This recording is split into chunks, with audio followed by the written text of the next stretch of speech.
Everyone, welcome back to my channel. कैसे हैं आप सभी? अभी सुबह का टाइम है और मैं काफ़ी अच्छे से पैक हूँ। यहाँ पर मैंने कैप पहन लिया है एंड उसके ऊपर से मैंने साड़ी डाली है। अभी अभी मेरा ब्रेकफास्ट हो गया है, पूजा वगैरह हो गई है और अभी बज रहे हैं सुबह के 10। आज का ब्लॉग मैंने सुबह 10 बजे से स्टार्ट किया है और बहुत ही भयंकर वाली ठंड है हमारे यहाँ पे, क्योंकि सुबह सुबह नहाना होता है तो फिर ऐसे ही नहा के फिर तुरंत ही मंदिर जाओ, पूजा करो। इस चक्कर में बहुत भयंकर ठंड लगती है। आई थिंक अभी 1 हफ्ते से ठंड बढ़ती ही जा रही है, बढ़ती ही जा रही है, डे बाय डे बहुत ठंड है। अभी धूप नहीं निकली है, आप समझ लो सुबह के 10 बज रहे हैं और धूप नहीं निकली है।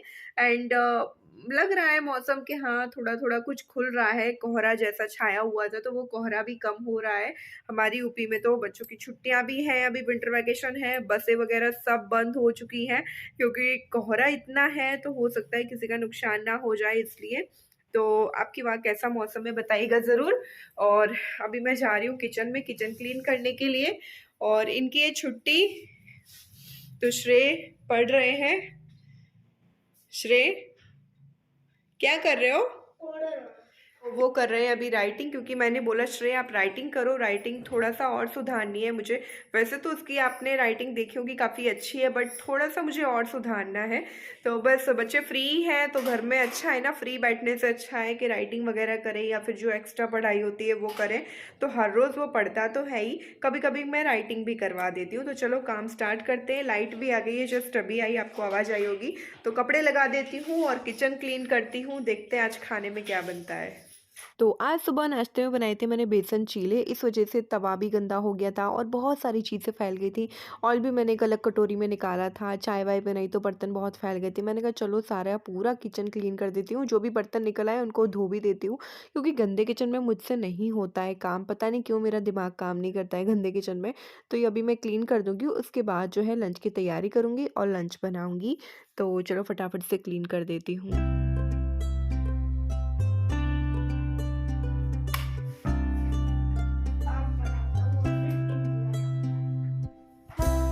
आज बनने जा रहा है लंच में मिक्स वेजिटेबल। तो यहाँ पे मैंने देखिए कई सारी वेजिटेबल, मटर है, प्याज है, टमाटर है, गाजर है, बैंगन है, गोभी है, आलू है, इस तरीके से लगा ली थाली में, मतलब प्रिपरेशन हो गई है मीन्स।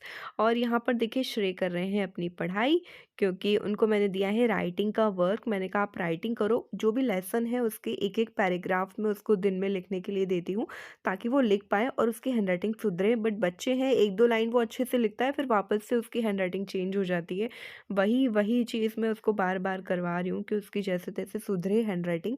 वैसे तो आप लोग जानते हो कि बहुत अच्छी है, बट फिर भी कोशिश है हमारे हाथ में। तो यहाँ पे मैंने कढ़ाई रख दी है, चलो सब्ज़ी बना लेते हैं। आज मैं बना रही हूँ मिक्स वेजिटेबल, मैंने आपको बता दिया, बार बार बता रही हूँ। और हस्बैंड आज घर पे आए नहीं थे रात भर से, क्योंकि उनको कुछ काम की वजह से रुकना हो गया था। तो वो बोल रहे थे कि हाँ आज लंच के टाइम तक आ जाऊँगा। देखते हैं वो अगर लंच पे नहीं आए तो डिनर में तो आ ही जाएंगे, क्योंकि कोहरा बहुत है हमारे वहाँ, जहाँ पर वो रुके वहाँ पर कोहरा बहुत है। हो सकता है थोड़ा सा लेट भी हो जाएंगे, बट मैंने कहा है भले ही आप लेट आओ बट आराम से आना, कोहरा बहुत हो रखा। तो यहाँ पे मैंने कढ़ाई में मसाला डाला था, मसाला अच्छे से भुन चुका है। तो यहाँ पर मैं सारी सब्जियाँ डाल दूंगी धो करके और अच्छे से मिक्स कर दूंगी। अच्छा, आजकल ना हमारे घर में ये मिक्स सब्ज़ी बहुत पसंद की जा रही है, मीन्स आजकल बनती भी है ना मिक्स सब्ज़ी, सभी को ऑब्वियसली पसंद आती ही है। तो वही है, अभी 2 बार बन चुकी है बट फिर भी मन नहीं भर रहा लोगों का, कि जब भी बनती है तब भी कम पड़ जाती है सब्ज़ी। ओके, यहाँ पे सब्ज़ी हो रही थी, मैंने कहा चलो कपड़े डाल देती हूँ, क्योंकि आप जानती हो कोहरा है। देखो धूप भी नहीं निकली है अभी, तो हो सकता है 12-1 बजे पे धूप निकल आए, अभी तो नहीं निकली है। तो मैंने कहा चलो सूख जाएंगे कपड़े शाम होते होते। तो अभी इतने ही कपड़े मैंने धुले थे तो फिर मैंने यही डाले, बाकी के कपड़े मैं दोपहर में बाद में धुलूँगी, क्योंकि अभी तो इतने ही निकले थे। तो चलो वापस से आ जाते हैं सब्ज़ी बनाने के लिए। यहाँ पे देखिए तो सब्ज़ी काफ़ी अच्छे से पक रही थी, ये देखिए पूरा कलर टेक्सचर चेंज हो गया है, बहुत ही अच्छी खुशबू आ रखी है सब्ज़ी की। सब्ज़ी सारी गल चुकी थी, पक चुकी थी। तो यहाँ पे मैं टमाटर डाल दूँगी एक काट के। और बहुत सारे लोग इसमें ग्रेवी वगैरह डालते हैं, टमाटो प्यूरी वगैरह डालते हैं, बट मेरे कहने से आप इस तरीके से बनाइए, आपको बहुत अच्छी सब्ज़ी लगेगी। फटाफट भी बन जाती है, बहुत ज़्यादा उलझन भी नहीं होती।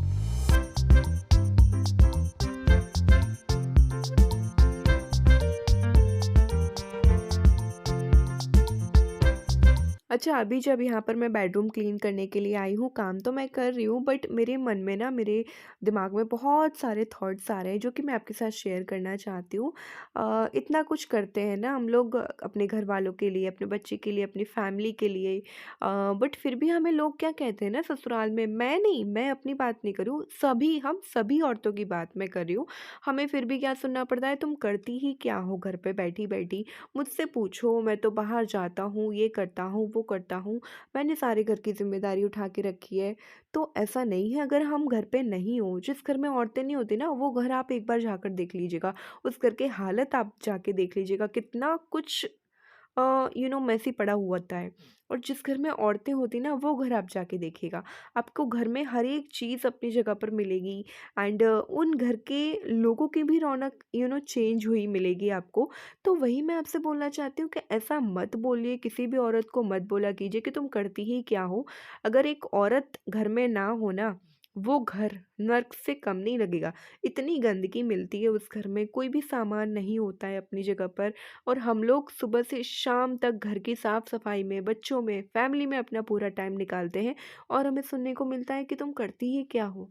एक औरत को सहनशीलता की मूर्ति कहा जाता है। हम लोग जो है ना, सब कुछ सहन करने की ताकत रखते हैं। हमारे जितना सहन करने की ताकत तो मर्द में कभी हो ही नहीं सकती। हम लोग इतनी निस्वार्थ भाव से अपने घरवालों की सेवा करते हैं कि हम लोगों को ये चाहिए ही नहीं होता कि बदले में हमें कुछ मिले।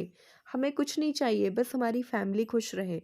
और हम अपनों को खुश रखने के लिए कहाँ से कहाँ पहुँचा देते हैं। बस हमें थोड़े से प्यार और आपकी सपोर्ट की ज़रूरत होती है। तो ये मैंने इसलिए कहा कि मेरे व्लॉग जो है बहुत सारी लेडीज़, बहुत सारी वुमेन्स देखती हैं, उनको कहीं न कहीं मोटिवेशन ज़रूर मिला होगा। और यहाँ पे हमारी सब्ज़ी हो गई है तैयार, तो इसमें मैं धनिया से गार्निश कर दूँगी सब्ज़ी को। मीनवाइल्स मैंने आटा गूँथ के रोटी बना दी थी सबके लिए और दूध भी पका लिया था, तो सबको खिला-पिला कर और मैं आ गई हूँ यहाँ पे अपना खाना लेके और श्रेय का खाना लेके बाहर धूप में। यहाँ पे एक बढ़िया-सी मैट लगा कर के और हम लोग लंच कर रहे हैं। यही है भैया देशी स्टाइल लंच करने का तरीका, क्योंकि धूप में जो आनंद आता है सर्दियों में ना, वो कहीं भी नहीं है। इतना अच्छा लग रहा था बाहर कि पूछो मत। वैसे धूप अभी ही निकली है, जैसे कि मैंने आपसे कहा था दोपहर में ही धूप आएगी। 1-2 घंटे के लिए धूप आती है बस दिन भर में, बाकी बिल्कुल भी नहीं आती।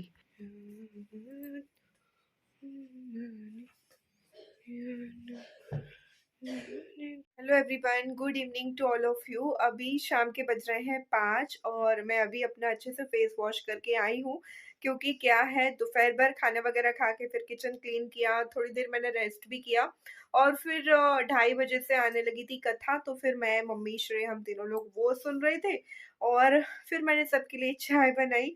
तो इसलिए मैंने कहा चलो थोड़ा सा रेस्ट ले लूँ ब्लॉग में भी। और यहाँ पर मैं लेकर आ गई हूँ चाय।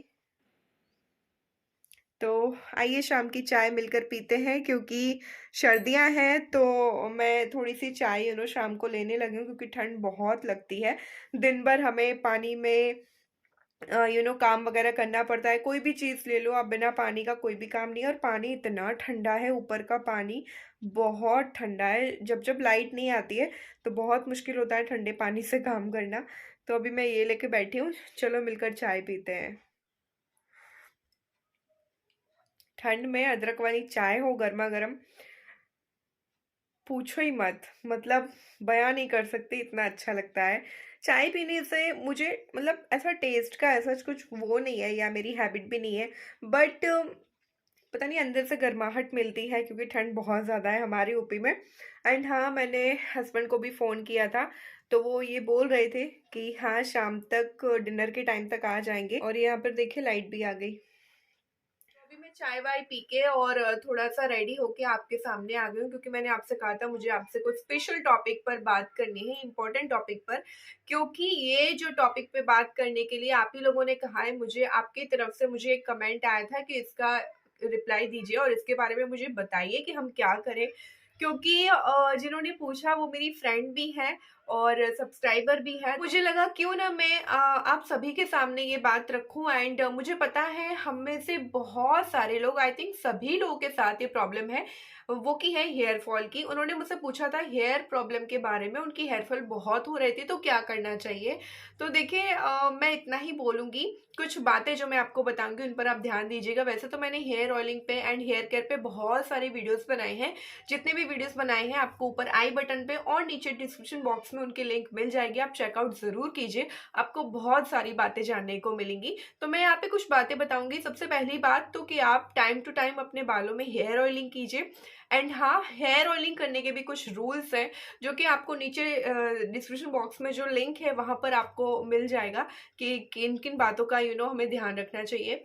सेकंड चीज़, हेयर ऑयलिंग आपको सिर्फ़ ओवरनाइट के लिए रखना है, या तो फिर 6 से 7 घंटे के लिए, देन आफ्टर आपको अपने हेयर वॉश कर लेने हैं। नंबर 2, आप जो भी शैम्पू या कंडीशनर यूज़ करते हैं, वो कैसे यूज़ करते हैं वो आपके ऊपर निर्भर है। उसका यूज़ करने का तरीका होता है, आप शैम्पू को डायरेक्टली अपने स्कैल्प पे यूज़ ना करें, पानी में मिक्स करके देन आप अपने बालों में मिक्स करें। और रीज़न बताना चाहूँगी, जो कि हम सभी को पता है बट फिर भी नहीं दिल मानता है तो हम करवा लेते हैं, वो है केराटिन ट्रीटमेंट। और अपने बालों में पता नहीं हाइलाइट और स्मूथनेस के लिए हम लोग क्या-क्या करवाते हैं। तो मैं यही कहूँगी, बालों को नेचुरल रहने दो और उनको कुछ मत करो। भगवान ने जैसे भी दिए नेचुरल हैं, वो आपके अच्छे ही रहेंगे। तो मैं अपने बालों के बारे में बात करूँ तो मैंने अभी अपने बालों में कुछ भी नहीं करवाया है, केराटिन ट्रीटमेंट नहीं, स्मूथनेस नहीं, कुछ भी नहीं। बस हाँ, हेयर कटिंग में टाइम टू टाइम करवाती हूँ, साल में 1 ही बार हेयर कटिंग करवाती हूँ, दैट्स इट। तो यही कुछ बातें आप ध्यान दीजिए। एंड थोड़े बहुत तो बाल हम सभी के टूटते हैं, बट अगर बहुत ज़्यादा ऐसे करने से और बहुत सारे बाल हाथ में आ जाते हैं, तो आपको डॉक्टर से कंसल्ट करना ज़रूरी है। तो यही मैं आपसे बोलना चाहूँगी। होप यू आपको अपना रिप्लाई मिल गया होगा अनामिका जी। तो अब बस चलते हैं किचन में, डिनर बनाते हैं, बालों में बनाते हैं प्यारा सा बन, क्योंकि ब्लॉग एंड हो गया है। तो काम करने के लिए खुले बालों में नहीं होगा, बन बनाना पड़ेगा यहाँ पे। उसके बाद काम करेंगे। होप यू आपको आज का मेरा ब्लॉग पसंद आया हो। आप सभी से रिक्वेस्ट है, पसंद आए तो प्लीज़ चैनल को सब्सक्राइब कीजिए और लाइक कीजिए, शेयर कीजिए, और कमेंट बॉक्स में कमेंट करके बताइएगा ज़रूर आपको ब्लॉग्स कैसे लगते हैं। एंड जो भी आपकी क्वेरी हो, जो भी क्वेश्चन हो, मुझे नीचे कमेंट सेक्शन में ज़रूर बताइए, वहीं पर मैं आपका रिप्लाई करूँगी। Thank you for watching, bye.